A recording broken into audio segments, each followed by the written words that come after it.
আমার প্রেমিক কবি, ভাবুক কবি, সাধক কবি শ্রী মাধবসী দত্ত বলেছে, প্রেম শূন্য জীর্ণ দেহে কি বা প্রয়োজন, যার নাই ভক্তিরতন প্রেম আস্বাদন, অকালে হয় কালের মুখের পতন। ভগবানের ঈশ্বরীয় প্রেমটা একমাত্র মানবদেহ ভিন্ন কোনো জীবই আস্বাদন করতে পারে না। তাই মানবদেহ একটা দুর্লভ জন্ম, এই জন্মটাই সকল জীবে কামনা বাসনা করে। যাক বাবা, মানুষ মাত্র ভুল থাকে। শ্রীকৃষ্ণ একটা সবাই বলেছিলেন, আমার একটা ভুল হয়ে গেছে। যিনি জগতের কর্তা তিনি একটা ভুল স্বীকার করলেন। কেন করলেন? আমি যদি ভুল না স্বীকার করি, জগতে কেউ ভুল স্বীকার করবে না। আচরীয় ধর্ম জীবকে শিখাও। মানুষকে বলে শেখানো যায় না, আচরণ করে শেখাতে হয়। যা গৌরাঙ্গ মহাপ্রভু করেছিলেন। কেন করেছিলেন? কথার কর্মের সঙ্গে যেন আপনার মিল থাকে। বিচারটা ওখানে। ভালো কথা বললাম, আড়ালে গিয়ে উল্টো কর্ম করলাম, এতে সাধুত্ব মনুষ্যত্ব থাকে না। বিচার তখনই হবে আপনার কর্মের সঙ্গে যদি আপনার কথার মিল থাকে। আজকে আমাদের পবিত্র সভায় যে সকল ছুরি পবিত্রময় ভক্ত, আমার ভক্তিমত মায়েরা, সভাটা যেমন পবিত্র, পবিত্র সভায় যারা প্রবেশ করে তারাও পবিত্র। এই পবিত্র সভার পবিত্রতা ধরে রাখা প্রত্যেকের নিজ দায়িত্ব বা কর্তব্য। শুধু এই সভাটা নয়, প্রত্যেকটা সভায় আপনাদের সিবাদ করতে আমার আন্তরিকভাবে প্রার্থনা, আপনারা তো সবার মধ্যে যারা নেশা করছেন, যারা নেশা করেন, অন্তত এই সবাই নেশাটা আপনারা করবেন না। আসলে বাইরে থেকে নেশাটা করে যদি আমাদের পবিত্রতা ধরে রাখতে হয়। আর এই সভাটা আলোচনার জায়গা, এটা সমালোচনার নয়। প্রত্যেকটা সভায় আপনারা যে কথাটা বলবেন, সেই কথাটা যেন হরি কথা, কৃষ্ণ কথা হয়, সে কথাটা যেন জগতের কল্যাণীয় কথা হয়। আপনারা সংসারের মায়া পরিত্যাগ করে, আয় ব্যয় সবকিছু ত্যাগ করে এসেছেন সাধুর বাজারে কিছু পাবার আশায়। এখানে যে ধনটা পাবার আশায় এসেছেন, এটা শুধু ইহকালের জন্য না, এটা ইহক আর পরকালের উভয়ের কল্যাণের জন্য। কিন্তু সেই সাধু সঙ্গ থেকে আমি যেন বঞ্চিত না হই, আমি যেন প্রকৃতভাবে একটা সাধু সঙ্গ করে যেতে পারি, আমি যেন সেই স্তরে পৌঁছাতে পারি। ইচ্ছা করলে সাধু সঙ্গ হয় না, আবার কখনো হয়ে যায় স্বামী কেউ জানে না। ভাবনার চিন্তায় আস্বাদনে প্রেমকে আস্বাদন করে, ইচ্ছা করলে কি চন্দ্রমুখী হওয়া যায় না।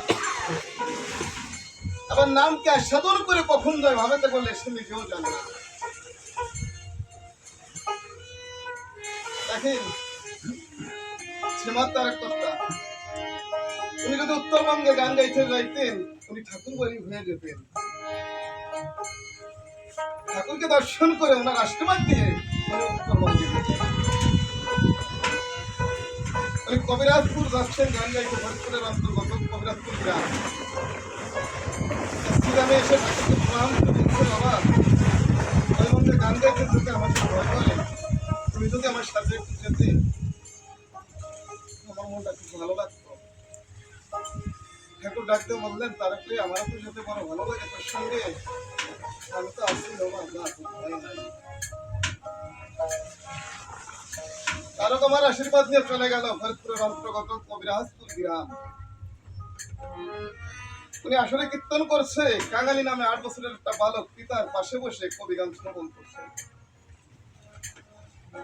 8 বছরের শিশু বালক ফোটানি জ্ঞানের আলোক বাবার পাশে বসে শুনছে মধুর কীর্তন। ও তাকিয়ে দেখে হরি ঠাকুরের জোটার পরে ছোট্ট হরি একটা পুতুলের মতো, যার রূপের মাধুরী এত মধুর, চারিদিকে আলোকিত হয়ে গেছে। ও দর্শন করে বেশি ছেড়ে চলে, এমন মানুষ তো দেখিনি কোনো কালে।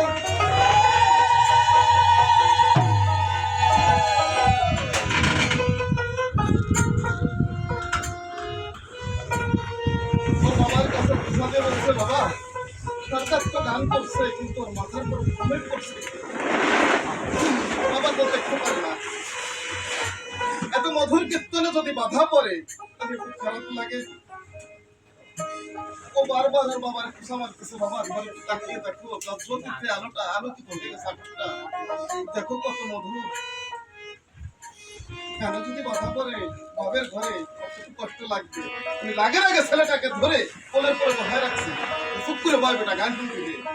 যখন কোলেতে বসিয়েছে সন্তানের পরশে বাবা দুলায়ের ঘরে দেখতে পায় এখন বসে আছে।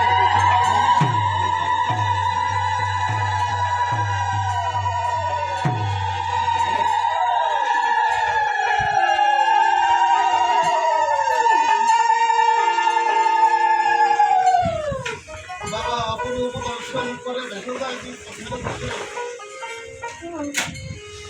জীবনে মানুষ দেখেছে।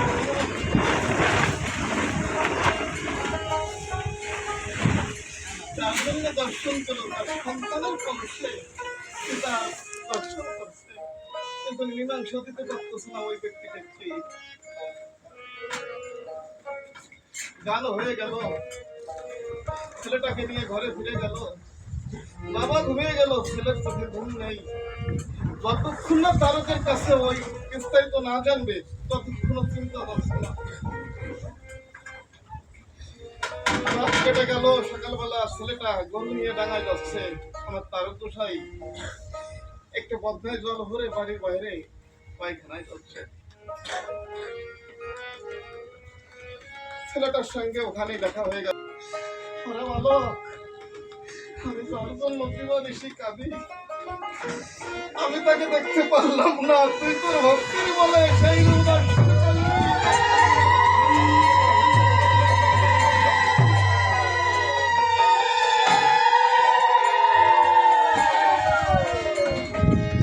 ধন্য তোর হল জীবন, ধন্য তোর এ জীবন, ধন্য তোর হল। হায় বাবা, ছেলেটাকে জড়িয়ে ধরে বাবায় তুলে ধরে হয়ে যাচ্ছে। হাজারো মানুষ ছিল ওই শিশু বাচ্চাকে দর্শনের জন্য।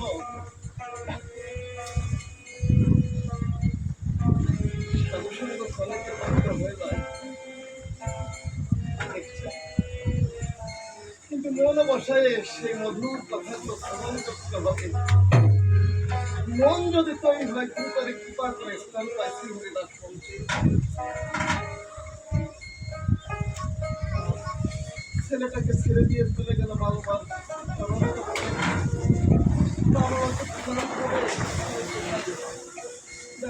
বাবা তোমাদের ঘরে তো সন্তানের কিছু হয়েছে, তোমরা কখনো সাধারণ নয়, অসাধারণ। তার পরবর্তী প্রস্তুত আমাকে ছিল না। ঘরে প্রেম ধারণ করে একবার ঘরে গেছে, সে কি থাকতে পারে ঘরে?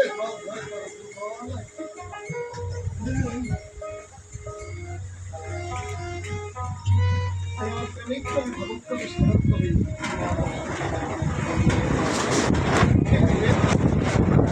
এবং প্রতিজন